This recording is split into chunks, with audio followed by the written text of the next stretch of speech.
Sejarah Dinasti Warmadewa. Sejarah Dinasti Warmadewa telah berkembang di Buleleng sekitar abad ke-10 silam. Kerajaan ini disebut dalam prasasti Belanjong yang terletak di Sanur. Kerajaan Dinasti Warmadewa merupakan kerajaan penganut Buddha Mahayana. Raja yang terkenal di kerajaan ini antara lain Indrajaya Singhe Warmadewa, Udayana, dan anak bungsu. Nah, di sini ada nama-nama pemimpin yang memimpin dinasti Warmadewa ini dari awal kemunculannya sampai akhirnya hancur. Jadi dari tahun 882 Masehi sampai dinasti ini hancur tuh ada total 11 raja dan ratu yang memimpin. Yang pertama ada Sri Kesari Warmadewa yang memimpin dari 882 Masehi sampai 914 Masehi. Yang kedua ada Sri Urgasena yang memimpin dari 915 Masehi sampai 942 Masehi.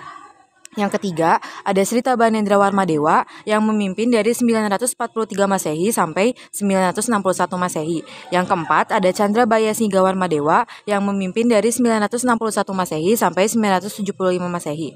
Yang kelima, ada Sri Lasanadu Warmadewa yang memimpin dari 975 Masehi sampai 983 Masehi. Yang keenam ada Sri Maharaja Sriwijaya Mahadewi yang memimpin dari 983 Masehi sampai 989 Masehi. Nah, yang ketujuh ada Sri Udayana Warmadewa yang memimpin dari 989 Masehi sampai 1011 Masehi. Yang ke-8 ada Raja Mahakarta yang memimpin dari 1011 Masehi sampai 1022 Masehi. Yang ke-9 ada anak bungsu yang memimpin dari 1049 Masehi sampai 1077 Masehi. Yang ke-10 ada Jaya Sakti yang memimpin dari 1133 Masehi sampai 1150 Masehi. Yang terakhir ada Raja Bedahulu yang memimpin dari 1343 Masehi sampai akhirnya dinasti ini tuh runtuh ditaklukkan oleh Gajah Mada.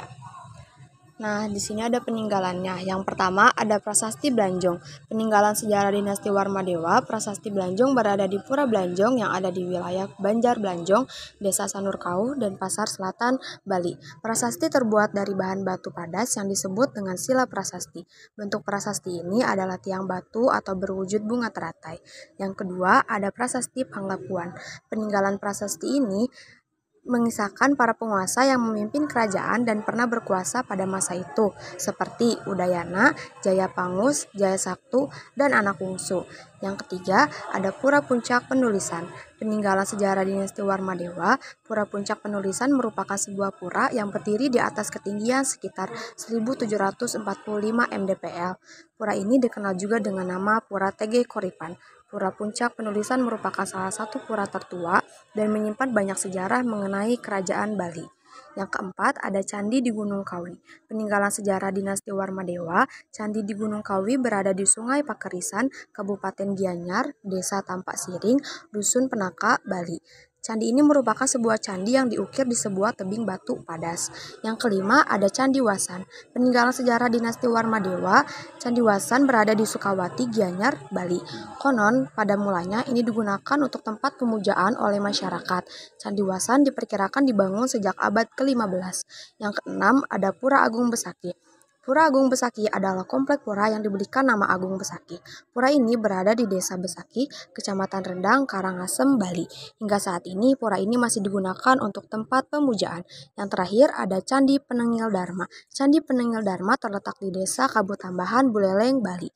Candi ini kerap disambungkan dengan Ugrasena, yaitu anggota keluarga Mataram I dan kedatangan Maharai Markandeya yang ada di Bali. Menurut pakar sejarah, candi ini sudah ada sebelum kerajaan Majapahit datang ke Bali.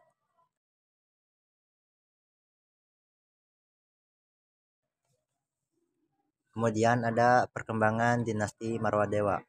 Yang pertama ada di bidang agama dan kepercayaan. Kerajaan Bali menganut agama Hindu, Buddha, dan Animisme. Pada perkembangannya, masyarakat Bali melakukan akulturasi kepercayaan Hindu, Buddha, dan Animisme. Akulturasi antara Hindu dan Buddha dan Animisme di kerajaan Bali dapat terlihat melalui bangunan-bangunan pura kuno yang mirip seperti Punden Berundak. Yang kedua, di bidang sosial masyarakat. Kerajaan Bali menganut sistem sosial kasta sesuai dengan agama Hindu. Sistem kasta dalam kerajaan Bali disebut dengan Catur Warna. Yang ketiga, di bidang ekonomi. Selain bertumpu pada sektor pertanian, masyarakat Bali juga bertumpu pada sektor industri kerajinan. Masyarakat kerajaan Bali memiliki kepandaian membuat kerajinan dan perhiasan dari bahan emas dan perak, membuat peralatan rumah tangga, dan alat pertanian serta senjata. Nah, dinasti Warmadewa jatuh ke tangan Gajah Mada dari Kerajaan Majapahit pada 1430 di masa pemerintahan Raja Dalem Bedahulu. Pada saat itu, Patih Gajah Mada sedang melakukan perluasan wilayah ekspansi ke seluruh Nusantara. Awalnya, Patih Gajah Mada mengajak raja dari Kerajaan Bali untuk merundingkan tentang penyerahan wilayah kerajaan ke tangan Majapahit. Oleh sebab itu, Patih Kebo Iwa diutus menuju Majapahit untuk melakukan perdamaian. Namun ternyata, Kebo Iwa dibunuh tanpa sepengetahuan Kerajaan Bali. Lalu, Kerajaan Majapahit mengirim Patih Gajah Mada untuk berpura-pura mengajak berunding bersama. Rencana itu pun berhasil dengan membunuh Raja Gajah Waktra, hingga kemudian dinasti Warmadewa pun berada di bawah kekuasaan Kerajaan Majapahit.